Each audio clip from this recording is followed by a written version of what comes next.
Assalamu alaikum wa rahmatullahi wa barakatuh. On se retrouve aujourd'hui pour un nouveau texte parmi les textes concernant les histoires des prophètes Qasasun Nabiyyin. Nous sommes au texte numéro 14 qui s'intitule Ru'ya Ibrahim. Ru'ya, c'est la vision, c'est le songe, voire c'est le rêve. Ru'ya, c'est ce que l'on voit en rêve. Ru'ya, il se termine par un alif, donc on peut lui mettre aucune vocalisation. Ru'ya Ibrahim. La ru'ya de Ibrahim, c'est une idafa, c'est une annexion. Et Ibrahim, il est mamnou' min as-sarf, interdit de tanwin. Et quand il est majrour, quand il est au cas indirect, il porte la fatha en remplacement de la kasra, comme on l'avait répété maintes et maintes fois. Wa'ada Ibrahim ila Makkata ba'da muddah.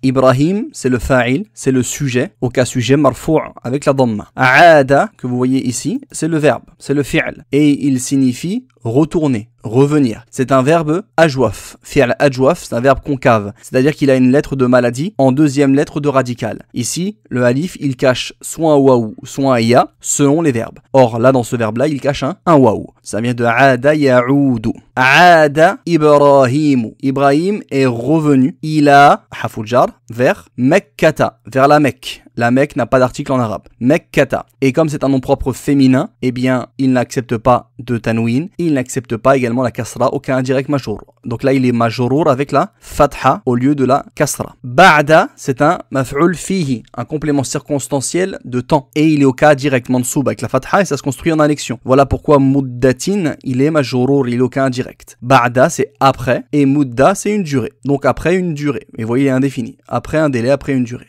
Après un temps. Ibrahim retourna à la Mecque après une durée, après un temps, après une période. Walaqiya Ismaïla walaqiya Hajar. Et il a rencontré, laqiya c'est le verbe rencontrer, au passé huwa, laqiya, au présent c'est yalqa. Laqiya, c'est un fi'l naqis, un verbe mu'tal al-akhir qui a une lettre de illa de défectuosité à la fin avec le ya, donc il aura une conjugaison particulière. Laqiya, donc là il est conjugué à huwa, il n'y a pas de souci ici. Laqiya, il rencontra, donc le sujet c'est Ibrahim, d'accord, ça se rapporte au nom qui est passé dans la phrase. On dira que le sujet il est caché dans la conjugaison, on dit que c'est le damir mustatir, c'est le pronom caché dans la conjugaison, taqdiruhu qui correspond à huwa. Sachez que dans la langue arabe, jamais un sujet ne vient avant son verbe. Jamais un sujet, un fa'il ne vient avant son verbe. Donc forcément tout verbe a son sujet. Ibrahim, tout à l'heure c'était le sujet de Aada, donc il peut pas être à nouveau le sujet de Laqiya. Oui, on parle de la même personne, mais Laqiya a un sujet indépendant du mot Ibrahim qui est venu avant. C'est le pronom, donc le pronom qui est caché dans la conjugaison, qui renvoie et qui rappelle Ibrahim qui est venu avant. Donc Laqiya, il rencontra Ismaïla, c'est le COD, maf'ul bihi avec la fatha. Il rencontra Ismaïl, wa laqiya Hajar. Et il retrouva Hajar, qu'il avait laissé donc à la Mecque. Il les retrouva tous deux. Wa fariha Ibrahimu, et Ibrahim fut heureux, se réjouit, de, ici le bi dans le sens de, il se conjugue avec le verbe fariha, ou plutôt le verbe fariha se conjugue avec bi, être réjoui de, se réjouir de, être content de. Ibrahim se réjouit de waladihi. Walad, c'est l'enfant, et hi, c'est le pronom affixe, le pronom possessif qui renvoie à lui. Donc l'enfant de lui, son enfant, c'est la possession. Donc ça c'est un damir muttasil, un pronom affixe qui renvoie à lui, son walad, son enfant. Ibrahim se réjouit bi waladi, aucun indirect majrour à cause de bi qui est juste avant. Et normalement le damir muttasil c'est hu, waladi hu, mais le hu devient hi lorsqu'il y a une kasra avant. Bi waladihi. Ibrahim se réjouit de waladihi, de son garçon, de son enfant, Ismaïla. Ismaïl ici c'est un badel. Un badel, un substitutif, un permutatif qui correspond à walad. D'accord? Donc il va suivre la même déclinaison grammaticale qu'avait walad. Walad il était au cas indirect majrour, et bien Ismaël va être au cas indirect majrour. Sauf que Ismaïl il est mamnou' min as-sarf. Il n'accepte pas, c'est un nom propre qui n'accepte pas de tanwin et ni la kasra pour le cas indirect, mais il prendra la fatha à la place parce que Ismaïl est un nom propre non arabe étranger comme Ibrahim, comme Hajar, etc. Donc pas de tanwin pour ces noms propres là et également pas de kasra au cas indirect au jar, mais une fatha à la place. Bi waladihi Ismaïl, car on aurait pu dire Fariha Ibrahimu bi Ismaïl. Ibrahim se réjouit de Ismaïl. Ibrahim se réjouit, donc Ibrahimu c'est le fa'il de Fariha, du verbe se réjouir qui est conjugué ici au passé à huwa. Ibrahim se réjouit de son fils, de son garçon Ismaïl. Wa kana Ismaïl waladan saghira. Ismaïl était, c'est le ism kana, Ismaïl ou ici. On ne parle pas de fa'il, de sujet, quand il y a un verbe auxiliaire, quand il y a un fi'l naqis. Kana, c'est un verbe auxiliaire qui a besoin d'un khabar. Ismaïl, c'est le ism de kana. Ismaïl kana, verbe être au passé. Ismaïl était, waladan, était un enfant. Et le khabar de kana, il est au cas direct. Il est mansoub, avec an. Donc quand vous voyez kana, sachez que le khabar, quand c'est un mot simple, eh bien il va être mansoub, au cas direct. Ismaïl était un garçon, sariran. Et ça, c'est l'adjectif épithète de walad. Singulier comme lui, masculin comme lui, au mansoub comme lui, indéfini comme lui. Sariran. Et on n'oublie pas quand on met le tanwin an de rajouter le alif. Souvent les personnes oublient. Ismaïl était un enfant petit. Était un petit enfant. Yajri. Là c'est le verbe jara yajri qui veut dire courir. Et si c'est un fleuve, couler. Yajri. Comment on va traduire? Parce qu'en fait c'est la suite de la phrase. Waladan sariran yajri. Ismaïl était un petit garçon. Il court. On va traduire plutôt un petit garçon qui court. Ou bien qui courait dans le sens. Parce que quand il y a kana, rappelez-vous, kana est un verbe au présent, au mudari' marfou', et bien ça donne le sens de l'imparfait. Ismaïl était un petit garçon qui courait. Et pourquoi on n'a pas dit sariran alladhi qui yajri? Pourquoi il n'y a pas écrit alladhi? Parce qu'on n'a pas le droit de mettre le pronom relatif lorsque le mot qu'il qualifie, l'antécédent, il est indéfini. Parce qu'un relatif alladhi, c'est défini et il peut pas être nart d'un mot indéfini. Yajri, au lieu de yajriyu, c'est trop lourd de mettre une damma. Le son iyu et oni détesté par les Arabes, iyu, donc ils vont enlever la damma, elle va être muqaddara, implicite. Yajri, Ismaïl était un petit garçon qui courait, wa yal'abu, et qui jouait.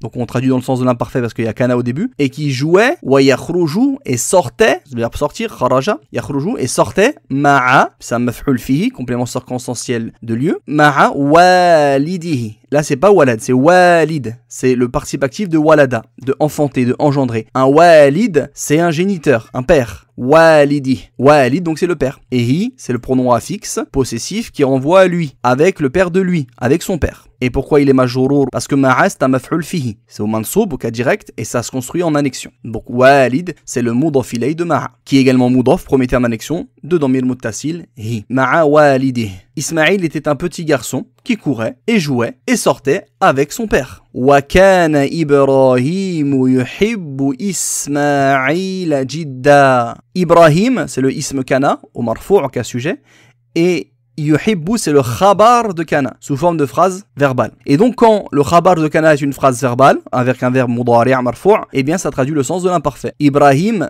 non pas aime, mais aimait. Kana Ibrahim yuhibbu.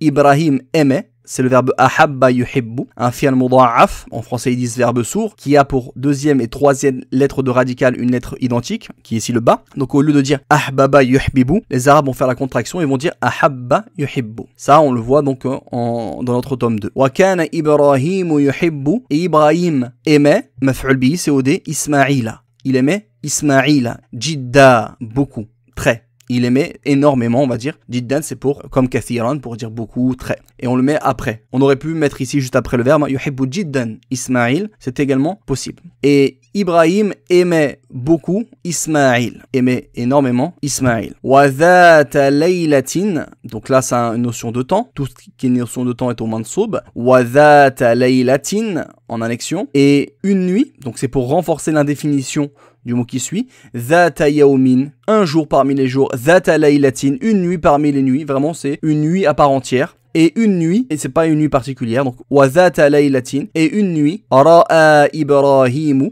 Ibrahim vit, Ibrahim a vu, ra'a c'est un verbe malade de la fin, naqis, ra'a avec une lettre de illa, de défectuosité en fin de mot, donc il a une conjugaison particulière. Ra'a Ibrahimu, Ibrahim a vu, c'est le fa'il, c'est le sujet. Il a vu fil manami, dans le rêve, dans le sommeil, dans le songe. Il a vu fil manami, il a vu dans le songe, dans le rêve, dans le sommeil. Annahu, que. Ici, le hu, c'est un pronom affixe qui renvoie à Ibrahim, parce qu'on doit séparer enna du verbe par quelque chose de nominal. Annahu, le hu, il renvoie à Ibrahim. Annahu yazbahu, que yazbahu, qu'il égorge, ou dans le sens qu'il égorgeait, avec la concordance des temps, qu'il égorgeait Ismaïla, c'est OD, qu'il égorgeait Ismaïl. Donc une nuit parmi les nuits, ra'a Ibrahim fil manam, Ibrahim a vu dans le rêve qu'il égorge, ou qu'il égorgeait Ismaïl, qu'il égorgeait Ismaïl. Donc zabaha, c'est égorger, sacrifier. Wa kana Ibrahim nabiyyan sadiqa. Ibrahim, ism kana, était, nabiyan, un prophète, un nabi, khabar de kana ou mansoub, était un prophète, sadiqan, sadiq, participe actif de sadaqa, celui qui dit la vérité, véridique. C'est le naht ici de l'adjectif épithète de nabi. Ibrahim était un prophète véridique, sadiqan, donc il prend le même cas grammatical que nabiyan au mansoub. Ibrahim était un prophète, sadiqan, véridique. Wa kana manamuhu manaman sadiqa, et son manam, manam c'est le sommeil, et hu c'est le pronom affixe qui renvoie à Ibrahim, et le sommeil de lui, et son sommeil, manamu c'est le ism kana, et manaman c'est le khabar de kana. Donc on traduira, et son sommeil était manaman, un sommeil, sadiqan, un sommeil véridique. Sadiqan ici c'est le naht de manaman, au cas direct comme lui au mansoub. Et son rêve était un rêve véridique, car les rêves des prophètes sont une révélation. Donc ce qu'il a vu, ça doit se passer. Wa kana Ibrahim khalilallahi, et Ibrahim kana était, c'est le ism de kana au marfou', et là Khalil c'est le khabar de kana au mansoub, au cas direct, Khalila, et il est en annexion, Khalilallahi. Voilà pourquoi il n'a pas d'article, il n'a pas de tanwin. Et le mot Allah, lafdul jalala, le nom de la majesté, est le deuxième terme d'annexion mudaf ilayh avec la kasra au major, kana direct. Et Ibrahim était Khalilallahi. Khalil c'est l'ami intime, le rapproché d'Allah, le rapproché d'Allah. فأراد أن يفعل ما أمره الله في المنام. Donc, alors, le fa, c'est un harf atf, particulier de coordination. Arada, le verbe arada, yuridu, est un fi'l ajwaf, un verbe concave de quatrième forme. Arada yuridu, qui veut dire vouloir. Arada, il a voulu. En, donc le sujet de arada, il est caché dans la conjugaison. C'est un dhamir mustatir qui renvoie à Ibrahim. Ibrahim, il a voulu. En yaf'ala. Quand on voit cette structure-là, on se rappelle que en plus le verbe après au mudari' mansoub, ça indique soit le subjonctif, soit l'infinitif. Mais quand il s'agit de la même personne après le n et avant le n, généralement on traduira par l'infinitif. Fa'arada an yaf'ala au lieu de yaf'alu. Vous voyez le mudari' mansoub, on a changé la dhamma en fatha. Et il a voulu an yaf'ala. Il a voulu faire ma, le ma ici c'est pas la négation mais c'est le ma, le pronom relatif, le ismun mausoul, le pronom relatif qui signifie allavi, ce que, il a voulu faire ma, ce que, amarahu Allahu. Amara, le verbe ordonner, au passé à huwa, ce qu'a ordonné, Allahu, c'est le sujet de ce verbe-là, Allahu, Allah c'est le fa'il, c'est le sujet de amara, ce qu'Allah a ordonné, hu, à lui. Ordonner à quelqu'un dans la langue arabe, on n'a pas de particule, on ordonne la personne. COD directement la personne qui est ordonnée. Amarahu. Par contre, la chose qui est ordonnée, on lui met bi. Exemple, si je dis Amarallahu el-muslima. Allah il a ordonné el-muslima aux musulmans la prière, et bien la prière, on va lui mettre le bi. Bis salati. Amara c'est le verbe, Allah c'est le sujet. Ce qu'Allah a ordonné à hu, à lui. Donc le hu qui renvoie à Ibrahim. Donc là, le dhamir muttasil a une fonction de COD, maf'ul bihi. Ce qu'Allah lui ordonna. Fil manami. Dans le rêve, dans le sommeil. Vous voyez, manam ça vient de naoum. Fil manami. Dans le sommeil. Aucun indirect à cause de fil, hafoujar juste avant. Wa qala Ibrahim. Ibrahim c'est le fa'il du verbe qala, un verbe concave, conjugué au passé à il. Ibrahim a dit. Li Ismaïla. Le verbe dire à quelqu'un, il se conjugue avec la particule li. Dire à. Li Ismaïla. Il est majrour, il est aucun indirect, Ismaïl, avec la fatha en remplacement de la kasra parce qu'il est mamnour min as-sarf, puisque c'est un nom propre étranger. Inni ara fil manami anni azbahuk fanzur madha tara. Inni, donc il y a inna qui est devenu inni quand on lui a attaché le dhamir muttasil, le pronom affixe de première personne de singulier, le ya al-mutakallim. Inni, inna c'est la particule d'insistance, certes. Inni, certes moi, on peut pas mettre inna et le verbe juste à côté, on doit séparer par quelque chose de nominal, ça a été fait par le dhamir muttasil ici, le pronom affixe. Certes moi, ara, donc le verbe ra'a yara, conjugué à je au présent, mais on peut pas mettre de dhamma au mudari' marfour à cause du alif. Elle est sous-entendue à la fin. Certes moi, ara, je vois, fil manami, dans le sommeil, dans le songe, fil manami, aucun indirect majrour à cause de fil, hafoujar. Je vois dans le sommeil, enni, c'est pas inni, là c'est que, enni, enna à la base, hein. Enna, que, le ya el mutakallim qui sépare du verbe qui suit, enni, que moi, azbahuka, le verbe zabaha yazbahu, égorger, sacrifier, que je t'égorge, que j'égorge, azbahuka, et le ka c'est le dhamir muttasi, le pronom affixe qui est en lieu et place du ka direct, fi mahalli nasbin, maf'ul bihi, en tant que complément d'objet direct, ça renvoie à tu, que j'égorge toi, que je t'égorge. Certes, je vois dans le songe que je t'égorge. Il s'adresse à son fils Ismaïl. Fa, alors, le harfu atf, particule de coordination, alors, unzur. Donc ici, unzur, c'est l'impératif, le fi'l amr, du verbe nazara yanzuru. Comment formons-nous l'impératif? On conjugue d'abord à la personne à laquelle on s'adresse au présent. Mudari' marfu'. Ça, c'est une technique, retenez-la. Tanzuru, tu regardes. Ensuite, on met ce même verbe au mudari' majzoum. Tanzur.